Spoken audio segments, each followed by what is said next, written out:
ಮುಗಿಸಿದ್ದು ಹೇಳಿ. ಪಕ್ಷದಲ್ಲಿ D K ಶಿವಕುಮಾರ್ಗೆ ಯಾವ 2 ಪದವಿ ಕೊಟ್ಟಿದ್ರಿ, ಅದೇ ತನ್ನಂಗೆ ಎಲ್ಲರಿಗೂ 2 ಪದವಿ ಕೊಡಬೇಕಂತೇಳಿ ರಾಜನ್ ಅವರು ಮತ್ತು ಸತೀಶ್ ಜಾರಕಿಹೊಳಿ ಅವರು ಆಗ್ರಹ ಬರುತ್ತಾರೆ. ಆ ನಿಟ್ಟಿನಲ್ಲಿ ತಮ್ಮ ಅನಿಸಿಕೆ ಏನು, ತಾವು ಏನು ಹೇಳ್ತೀರಿ ಅಂತ? ನನ್ನ ಅನಿಸಿಕೆ ಏನಿಲ್ಲ, ಇಂಥವಕ್ಕೆಲ್ಲ ಏನೋ ಪರಿಹಾರ ಕಂಡುಹಿಡಿತಕ್ಕಂಥದ್ದು, ತೀರ್ಮಾನ ತೊಗೊಳ್ತಕ್ಕಂಥದ್ದು ಹೈಕಮಾಂಡ್ ಇದೆ.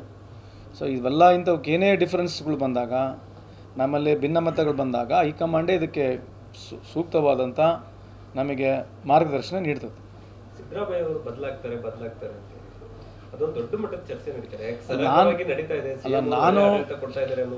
ನಾನು ಭಾಳ ಸಲ ಹೇಳಿದ್ದೀನಲ್ಲ, ಈಗ ನೀವು 2 ವರ್ಷ ಆಯ್ತಿದ್ದು ನಾನು ಕೇಳಕತ್ತೀರಿ ಆಯಿತಾ. ಇನ್ನೂ 2 ವರ್ಷವರೆಗಂತ ಏನಾಗಿಲ್ಲ. ಮೊದಲನೇ ಒಂದು 3 ತಿಂಗಳಿಂದ ಪ್ರಾರಂಭ ಆಯ್ತಿದ್ದು, ಇಲ್ಲಿವರೆಗೆ ಹಂಗೆ ಬರ್ತಾಯಿದೆ. ನನಗೂ ಅದೇ ಅಭಿಪ್ರಾಯ ಇದೆ. ನೆಕ್ಸ್ಟ್ ಮುಂದೆ ಚಂದ್ರಬಾಬು ನಾಯ್ಡು ಪ್ರೈಮ್ ಮಿನಿಸ್ಟರ್ ಆಗ್ಬೋದು ಅಂತ ಇದೆ, ಅಥವಾ ನಿತೀಶ್ ಕುಮಾರ್ ಅವರು ಆಗ್ಬೋದು, ಅಥವಾ ನಿತಿನ್ ಗಡ್ಕರಿ ಆಗ್ಬೋದು ಅಂಬೋದಿದೆ. ನನಗೆ ಇರ್ತಕ್ಕಂಥ ಒಳ ಮಾಹಿತಿ. ನಾನು ಮನವಿ ಕೂಡ ಮಾಡ್ತಕ್ಕಂಥದ್ದು ಬಿ ಜೆ ಪಿಯ ಮುಖಂಡರುಗಳಲ್ಲಿ, ಕಾರ್ಯಕರ್ತರಲ್ಲಿ, ಸ್ವಾಮಿ ಸಾಕು ಮಾಡಿ ಸಾಹೇಬ್ರ ವಿಶ್ವಗುರುನ ಇಳಿಸ್ರಿ, ಬೇರೆ ನಿತಿನ್ ಗಡ್ಕರಿ ಮಾಡಿರಿ, ಭಾಳ ಚೆನ್ನಾಗಿ ಪರ್ಫಾರ್ಮ್ ಮಾಡ್ತಿದ್ದಾರೆ ಅವರು. ಅಂಥವ್ರು ಯಾರನ್ನ ಪರ್ಫಾರ್ಮ್ ಮಾಡ್ತಕ್ಕಂಥವ್ರು ಸ್ವಲ್ಪ ಎಲ್ಲರನ್ನ ತೊಗೊಂಡು ಹೋಗಿ ಸ್ವಲ್ಪ ಅಂಥವ್ರ ಬಗ್ಗೆ ಇದ್ದರೆ ಚೆನ್ನಾಗಿರುತ್ತೆ. ಇದು ನಾನೇ ಬುದ್ಧಿವಂತ, ನಾನೇ ವಿಶ್ವಗುರು ಅನ್ನೋದನ್ನು ಸ್ವಲ್ಪ ನಿಂದಿರಿಸ್ಬಿಟ್ರೆ ಬಿ ಜೆ ಪಿಯವರು, ಇದು ದೇಶಕ್ಕೆ ಅನುಕೂಲ ಆಗ್ತಕ್ಕಂಥದ್ದು ತಮ್ಮ ಮುಖಾಂತರ ಮನವಿ ಮಾಡ್ಕೊಳ್ತೀನಿ ಅವರಿಗೆ. ಇಟ್ ಈಸ್ ನಾಟ್ ದ್ಯಾಟ್ ನಮಗೇನು ಪರ್ಸನಲ್ ಅಜೆಂಡಾ ಇಲ್ಲ. ಪರ್ಸನಲ್ ಅಜೆಂಡಾ ಏನಿದೆ ಹೇಳ್ರಿ?